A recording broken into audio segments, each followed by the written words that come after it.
Assalamualaikum warahmatullahi wabarakatuh. Halo teman-teman, kembali lagi dengan saya Rahmada Fitra Dewi Standing Kali ini saya akan menjelaskan tentang hakikat dan karakteristik IPS. Check it out. Oke, yang pertama hakikat IPS. Pengertian hakikat IPS. Nah, untuk hakikat itu sendiri adalah intisari atau dasar yang sebenarnya, sedangkan IPS program pendidikan yang mencakup seluruh aspek sosial. Apa aja itu aspek sosialnya? Seperti sejarah, geografi, ekonomi, sosiologi, antropologi, politik, dan psikologi sosial. Nah, tujuannya adalah untuk mengembangkan pengetahuan, sikap, dan keterampilan sosial peserta didik. Maka, hakikat IPS adalah suatu disiplin ilmu yang mempelajari tentang manusia, masyarakat, dan interaksi sosial. Selanjutnya ada pengorganisasian IPS. Di sini ada 3. Yang pertama, pengorganisasian terpisah, korelatif, fusi, atau integrasi. Nah, yang pertama ada pengorganisasian terpisah, di mana setiap disiplin ilmu sosial diajarkan secara terpisah berdasarkan ciri dan fisiknya atau karakteristiknya. Materi yang harus dipelajari siswa sepenuhnya dikembangkan dari masing-masing disiplin ilmu yang bersangkutan. Yang kedua ada pengorganisasian korelatif. Nah, pengorganisasian ini mencoba mencari keterkaitan pembahasan antara satu pokok bahasan dengan pokok bahasan yang lainnya, sehingga siswa dapat memahami perbedaannya dan membedakannya dari disiplin lainnya. Nah, dalam pengorganisasian ini terdapat 2 pendekatan, yakni antara disiplin dan pendekatan berbagai disiplin.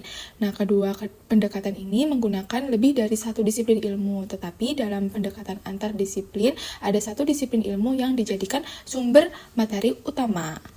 Selanjutnya ada pengorganisasian fusi, di mana ciri dan warna disiplin ilmu sudah tidak tampak atau mengalami peleburan. Nah, peleburan ini dilakukan atas dasar kepentingan siswa dan bukan atas dasar kepentingan keilmuan. Nah, dalam pengorganisasian fusi ini, siswa diajak berpikir dalam alur pikir logis dan sifatnya umum, dan tidak terbatas pada logika keilmuan disiplin tertentu. Nah, dalam kenyataannya, kurikulum yang ada di sekolah sekarang, kurikulum IPS SD dan SMP, dimaksudkan sebagai organisasi fusi, sedangkan pengembangan materi pendidikan ilmu sosial di SMA menggunakan pendekatan terpisah. Nah, contohnya yang di SD itu tematik gitu ya. Ada beberapa model penerapan pendekatan tematik dalam pembelajaran IPS. Ada model integrasi berdasarkan topik, berdasarkan potensi utama, berdasarkan permasalahan. Nah, yang pertama ada model integrasi berdasarkan topik. Nah, pembelajaran IPS keterpaduan dapat dilakukan berdasarkan topik yang terkait, misalnya kegiatan ekonomi penduduk. Nah, kegiatan ekonomi penduduk ini dikembangkan dan ditinjau dari berbagai disiplin ilmu yang tercakup dalam IPS, yaitu kayak geografi, ekonomi, sosiologi, dan sejarah. Kegiatan ekonomi penduduk dalam hal ini ditinjau dari persebaran dan kondisi fisis geografis yang tercakup dalam disiplin geografi. Secara sosiologis, kegiatan ekonomi penduduk dapat mempengaruhi interaksi sosial di masyarakat atau sebaliknya. Nah, secara historis, dari waktu ke waktu kegiatan ekonomi penduduk selalu mengalami perubahan. Selanjutnya, penguasaan konsep tentang jenis-jenis kegiatan ekonomi sampai pada taraf mampu menumbuhkan kreativitas dan kemandirian dalam melakukan tindakan ekonomi dapat dikembangkan melalui kompetensi yang berkaitan dengan ekonomi. Selanjutnya ada model integrasi berdasarkan potensi utama. Keterpaduan IPS dapat dikembangkan melalui topik yang didasarkan pada potensi utama yang ada di wilayah setempat. Contohnya, potensi Bali sebagai daerah tujuan wisata. Berdasarkan yang dikembangkan tentang kebudayaan Bali dikaji dan ditinjau dari faktor alam, historis, kronologis, dan kualitas serta perilaku masyarakat terhadap aturan.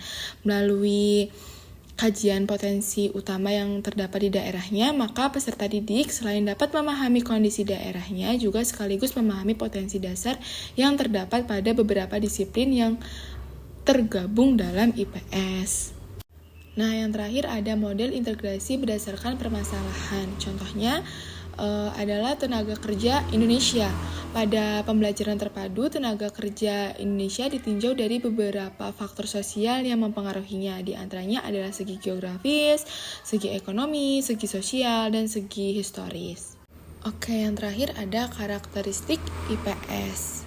Ada 3 karakteristik IPS. Yang pertama, pendekatan interdisipliner. Yang kedua, pendekatan multidisipliner. Yang ketiga, praktis. Nah, untuk pendekatan interdisipliner yaitu penggabungan dari berbagai cabang ilmu sosial seperti sosiologi, sejarah, geografi, ekonomi, politik, hukum, dan budaya.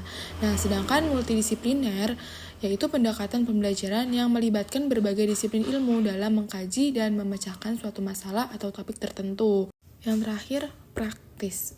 Ini menerapkan pengetahuan dan keterampilan IPS dalam kehidupan sehari-hari. Sekian penjelasan materi kali ini. Mohon maaf masih banyak kekurangan dalam penyampaian materi. Terima kasih. Wassalamualaikum warahmatullahi wabarakatuh. Bye-bye. See you guys.